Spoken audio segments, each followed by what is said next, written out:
সচিবালয়ে গত রাতে ভয়াবহ আগুন লাগছে মধ্যরাতে। এই ভিডিও যখন রেকর্ড করা হয় তখন এলজিআরডির ৭ম তলা এবং ৮ম তলায় রোডস অ্যান্ড হাইওয়েজের যে মন্ত্রণালয় সেইখানে আগুন লাগছে। মাঝখানে একজন দমকল কর্মীকে ট্রাক চাপা দিছে, মারা গেছে শুনলাম। ঠিক কেন লাগলো এটা বলা মুশকিল। আগুনের দুর্ঘটনা অনেক উন্নত দেশেও হয়, কিন্তু সচিবালয়ের মতো গুরুত্বপূর্ণ স্থাপনায় এইভাবে ভয়াবহ আগুন লাগার ঘটনা কোনো সাধারণ ঘটনা না। এখনো পর্যন্ত আগুন নিয়ন্ত্রণে আনা যায়নি। আমরা নজরে রাখতেছি কোনো ভিন্ন উদ্দেশ্য নিয়ে আগুন লাগানো হয়েছে কিনা তা আমরা জানতে পারবো। কি কি ক্ষতিগ্রস্ত হয়েছে সেইটা দেখা, বিশেষ কইরা অর্থ পাচার বা দুর্নীতির ফাইল বা বিডিআর হত্যাকাণ্ড সংক্রান্ত ফাইলগুলা ক্ষতিগ্রস্ত হয়েছে কিনা তা আমরা জানতে পারবো। সাধারণত সকল গুরুত্বপূর্ণ নথির একাধিক কপি থাকে। অনেকে মনে করতেছেন যে সচিবালয়ে আগুন লাগায় সব নথি নষ্ট করে দেওয়া যাবে, তা সম্ভবত ঠিক না, সম্ভাবনা কম। আমি সরকারকে দ্রুততার সাথে জাতিকে জানাইতে বলবো কি কি নথি ক্ষতিগ্রস্ত হয়েছে, কি কি নথি পুনরুদ্ধার করা যাবে, কি কি নথি একেবারেই পুনরুদ্ধার করা যাবে না, কত সম্পদের ক্ষতি হয়েছে, এটা নিয়ে একটা সুস্পষ্ট ঘোষণা জাতিকে দিতে হবে খুব শীঘ্রই। হাসিনার দোসরদেরকে সচিবালয়ে ভালো ভালো পোস্টে রাখলে এরকম আগুন লাগবেই। 2 দিন পর প্রধান উপদেষ্টার কার্যালয়ে যে আগুন লাগবে না তার কোনো নিশ্চয়তা নাই। যাই হোক, আসেন আজকের আলাপে আসি। এই জিনিসটা দেখছেন আপনারা সকলে যে বঞ্চিত 764 কর্মকর্তাকে ভূত অপেক্ষা পদোন্নতি দিচ্ছে সরকার। 119 জনকে সচিব, 41 জনকে গ্রেড 1 মানে সচিবের সমান বেতন গ্রেড, 528 জনকে অতিরিক্ত সচিব, 72 জনকে যুগ্ম সচিব এবং 4 জনকে উপসচিব পদে পদোন্নতি দেওয়া হবে। এবং এই ভূতাপেক্ষা পদোন্নতি এটা বাস্তবায়নে বকেয়া বেতন, আনুতোষিক এবং পেনশন বাবদ এককালীন 42 কোটি টাকা এবং পরবর্তীকালে পেনশন বাবদ বার্ষিক 13 কোটি টাকা বরাদ্দ করার কথা বলা হয়েছে। প্রত্যেক বছর 13 কোটি টাকা করে বরাদ্দ লাগবে অ্যাডিশনাল। এই সময় তো 42 কোটি লাগবেই, এরপরে প্রত্যেক বছর 13 কোটি টাকা এগুলোকে পাওয়ার জন্য লাগবে। এই সরকারকে যে কি করা দরকার মাঝে মাঝে বুঝতে পারি না। মাঝে মাঝে কথা বলেও আমাদের সাথে, শোনেও কথা। এই যে বিডিআর কমিশন নিয়ে রিকমেন্ডেশন চাইছিল, দিছিলাম, শুনছে, কিন্তু এইটা যে করলেন প্রশাসন নিয়ে আলাপ করেছিলেন কারোর সাথে, কারণ মতামত নিছিলেন? নেন নাই, আমি শিওর। মতামত নেওয়াটা এই কারণে জরুরি না যে আমারে বা কাউরে গুরুত্ব দিতে হবে, জি না। কারণটা হচ্ছে আপনারা তো সামলাইতে পারেন না, পারতেছেন না। এই দেখেন আজ এই আন্দোলন করে তো কাল আরেকজন আন্দোলন করে, পাল্লায় যেমন ব্যাং মাপা যায় না, ঠিক তেমনি আপনি আমলাগেরে সামলাইতে পারতেছেন না। পারতেছেন না কারণ কেমনে সামলাইতে হবে এটাই জানেন না আপনারা। আমি বঞ্চিত, এটা তো কোনো কোয়ালিফিকেশন হইতে পারে না। কোন আক্কেলে আপনারা এইসব আমলাদের এই সমস্ত দাবি মানতেছেন? কোন আক্কেলে এই দুঃসময়ে আপনি 42 কোটি টাকার বরাদ্দ দিতেছেন এইগুলোর জন্যে? এই আমলাতন্ত্রের কোনো নৈতিক অধিকার আছে বিপ্লবোত্তর সরকারের কাছে কিছু চাওয়ার? বিন্দুমাত্র অধিকার নাই। এই কথা বলতে পারেন না কেন আপনারা? এই ব্যুরোক্রেসি হাসিনারে টিকায় রাখছে না? হাসিনার নির্বাচন এরা করছে না? 2014 নির্বাচন, 2018 নির্বাচন, এমনকি 2024 নির্বাচনে যারা ডিসি ছিল, যারা ইউএনও ছিল, যারা এসপি ছিল, তারা আছে না? পুরা ব্যুরোক্রেসিরে পাশায় লাথি দিয়ে বের করে দিলে কি সমস্যা হইতো? কিছু হইতো না। আওয়ামী লীগের আন্দোলনে জনতার মঞ্চ কইরা মহিউদ্দিন খান আলমগীরের নেতৃত্বে নামে আসছিল না আমলারা, করেছিল না জনতার মঞ্চ। কামটা ভালো হয়েছিল না খারাপ হয়েছিল সেটা ভিন্ন আলাপ, কিন্তু নাম ছিল তো আওয়ামী লীগের লোকেরা। এই যে আমলারা বঞ্চিত বঞ্চিত করিচ্ছে, এর নাম ছিল বঞ্চিত। গল্প নিয়ে আসিছেন এখন, তাই না? সেজন্য আপনাদের কম্পেনসেট করতে হবে। ভালো আবদার তো। এই হাসিনার আমলে গুম হয়েছে কতজন, জেলে পড়ছে কতজন, আয়না ঘরে ছিল কতজন, পঙ্গু হয়েছে কতজন, বাড়ি ঘর গেছে কতজনের, সম্পদ গেছে কতজনের, জীবন গেছে কতজনের, দেশ ছাড়া হয়েছে কতজন আমার মতো। কারে কম্পেনসেট করছেন? এদের কম্পেনসেশন কে করবে? কোন আক্কেলে কম্পেনসেশন চাইতেছেন আপনারা? আর কোন আক্কেলে প্রফেসর ইউনূসের সরকার দিতেছে এই টাকা? শহীদ পরিবারকে প্রতিশ্রুত 30 লাখ টাকা দিতে পারে নাই, আহতদের সুচিকিৎসা করতে পারে নাই, পুনর্বাসন তো দূরের কথা। আর এই আমলাদের টাকা দিতেছেন 42 কোটি টাকা। টাকা কি খোলাম কুচি? এই আমলারা আবার নিতেছে হ্যাংলার মতো। লজ্জাও লাগে না আপনাকে? চিনেছেন সারা জীবন ঘুষের টাকা গোনা, আর লোভ ছাড়া তো কোনো বৈশিষ্ট্য নাই রে ভাই আপনাদের। কোন সরকারি কর্মচারীদের যদি সত্যিই কম্পেনসেট করতে হয় তাইলে সেটা সামরিক বাহিনীকে করতে হবে। সামরিক বাহিনীর নির্যাতিত, বঞ্চিত, চাকরিচ্যুত অফিসার সৈনিকেরা এই লড়াইয়ে ছিল, ভূমিকা রাখছে যে যার অবস্থানে থেকে। এরাই গুম হয়েছে, এরাই চাকরিচ্যুত হয়েছে, এরাই দেশ ছাড়া হয়েছে। একজন আমলা গুম হয়েছে, একজন আমলা জেলে গেছে, একজন আমলার চাকরি গেছে। এরা দেশে বিদেশে থেকে বিরচিত ভূমিকা রাখছে। শুধু তারাই না, তাদের পরিবার নিয়ে ডিএইচএস এ মিছিল করেছে, সাবেক আর্মি চিফ সহ সিনিয়র অফিসাররা প্রকাশ্যে মিটিং করেছে, বিবৃতি দিছে, সমাবেশ করছে। দেখেন ইকবাল করিম ভুইয়া কি কইতেছেন। 4ই আগস্টের কথা এটা। দেশের নীতি নির্ধারকরা যদি বিবেক, বুদ্ধি ও হৃদয়হীন হয়ে না পড়তেন, তাহলে গত কয়েক সপ্তাহে বাংলাদেশের ইতিহাসের সবচেয়ে বড়, করুণ ও মর্মান্তিক এই হত্যাকাণ্ড সমূহের ঘটনাগুলো ঘটত না। সুস্থ মস্তিষ্কের কোনো বিবেকবান মানুষের পক্ষে দেশে এমন একটা যুদ্ধ পরিস্থিতি মেনে নেওয়া সম্ভব না। আমরা নিজেরা নিজেদের সাথে যুদ্ধ করতে পারি না। আমাদের দেশটাকে, এই প্রিয় রাজধানী ঢাকা ও জেলা শহরগুলোকে যুদ্ধক্ষেত্রে পরিণত করতে দিতে পারি না। তাই আজ এখানে দাঁড়িয়ে ব্যর্থহীন ভাষায় বলছি, ইনশাল্লাহ তা আমরা করতে দেব না। সকল শ্রেণী ও পেশার মানুষকে সাথে নিয়ে ঐক্যবদ্ধভাবে শান্তি প্রচেষ্টায় সচেষ্ট থাকবে। এই জনপ্রিয় সাবেক সেনা প্রধানকে আমাদের সবার কৃতজ্ঞতা জানানো উচিত। উনি সাহসের সাথে দাঁড়ানোর জন্য এই পরদিন সেনাবাহিনীর জুনিয়র অফিসার আর সৈনিকেরা ছাত্র জনতার উপরে গুলি চালাইতে অস্বীকার করে। পরদিন যদি গুলি চলতো, জেনারেল ইকবাল করিম ভুইয়া কয়েকজন সিনিয়র অফিসারদের নিয়ে আর্মি কনভয়ের সামনে দাঁড়াইতেন। এই পরিকল্পনা ওনাদের ছিল। আমি 4 তারিখ রাতে এটা জানাইছিলাম প্রফেসর ইউনূসকে যে স্যার, কালকে আর্মি গুলি চালাইতে পারবে না, জেনারেল ভুইয়া সর্বশক্তি দিয়ে ঠেকাই দিবেন। এটা প্রফেসর ইউনূস জানতেন। অথচ এই বীরকে আমরা সামান্যতম সম্মান জানাইলাম না। সামরিক বাহিনীর অফিসার যারা বঞ্চিত হয়েছে, নির্যাতিত হয়েছে, নিপীড়িত হয়েছে, তাদের কাউকে অ্যাকনলেজ করলাম না, কাউরে না।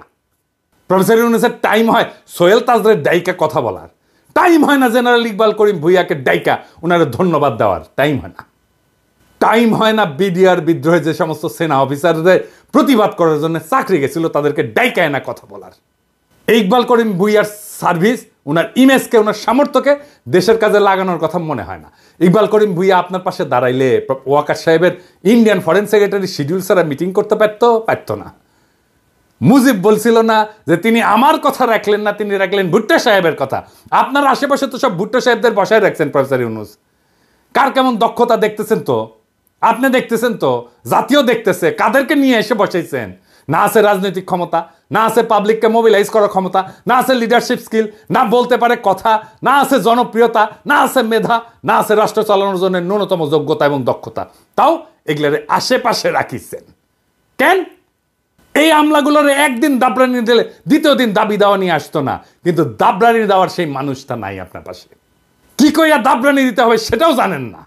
ওদের এই আর্গুমেন্ট দেওয়ার কেউ নাই যে বলবে তোমাদের বিন্দুমাত্র নৈতিক অধিকার নাই বঞ্চিত বলে দাবি করে নিজের বৈষয়িক লোভকে চরিতার্থ করার। কিছুই করো নাই তোমরা, করছো তোমরা এই রেজিমকে হটাইতে কিছুই করো নাই। এটা খড়ের টুকরা ভেঙ্গে 2 ভাগ করো নাই। তাও তোমাদের জন্য জনগণের 42 কোটি টাকা খরচা হবে। এটা কে বলবে? যাদের ডাইকায় না আপনি প্রশাসন সাজাইছেন তারাই তো বলবে, নাকি আমরা কয়া দিব? আর রাষ্ট্রীয় সম্পদে 42 কোটি টাকা তো আপনার বাপের জমিদারির টাকা না রে ভাই, যেভাবে বিলাইবেন। মুক্তিযুদ্ধের পরে ঠিক একই জিনিস হয়েছিল, কে কিভাবে কোনটা দখল করবে তার প্রতিযোগিতা।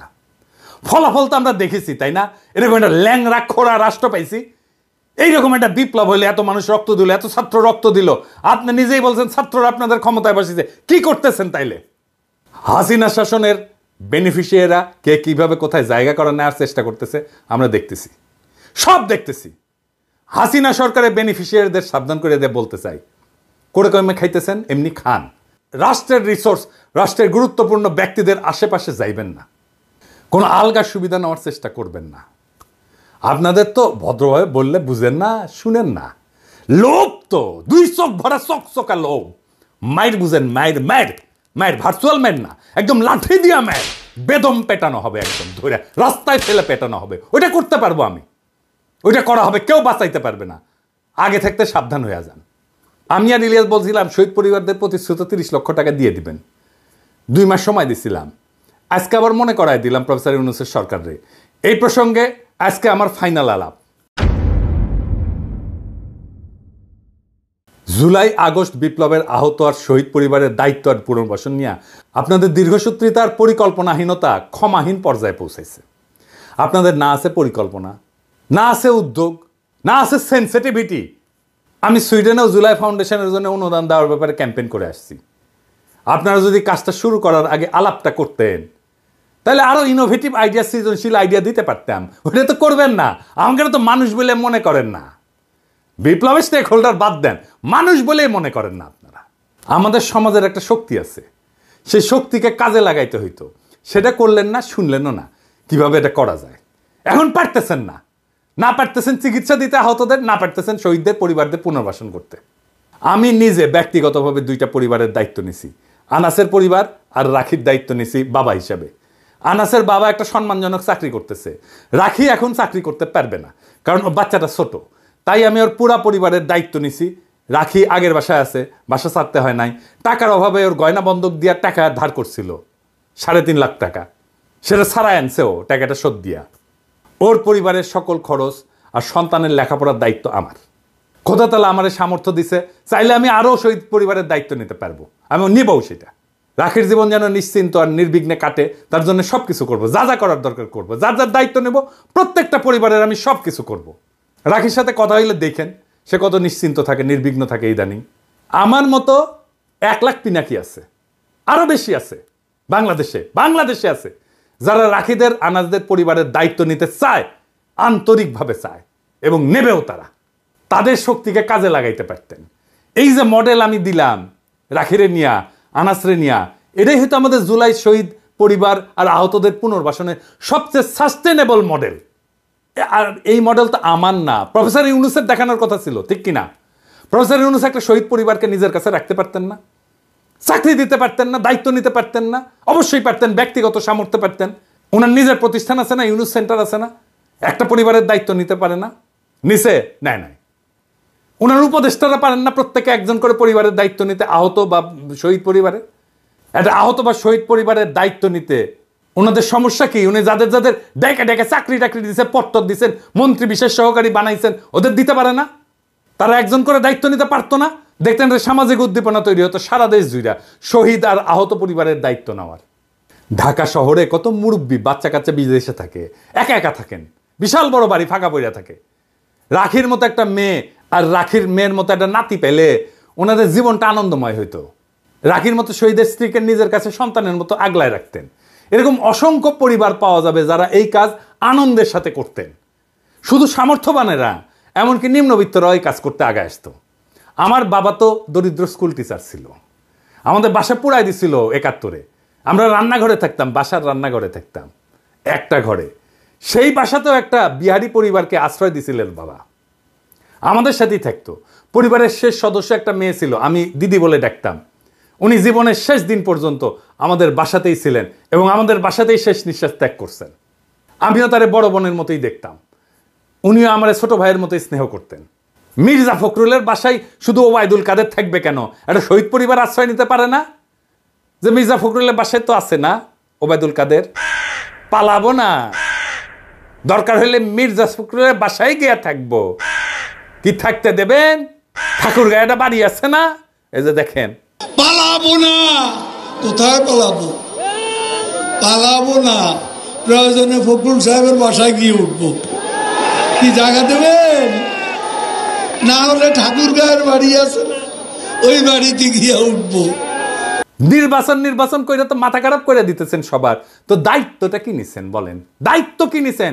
সব দলের এমপি ইলেকশনের নমিনেশন যারা নেবেন তাদের দেখাইতে হবে কোন শহীদ আহত পরিবারের দায়িত্ব নিছেন। দল থেকে না কি দিচ্ছেন সেটা না, আমরা জানতে চাই আপনি নিজে কি করছেন, নিজে ব্যক্তিগতভাবে কি করছেন, আপনার বাসায় আছে কিনা।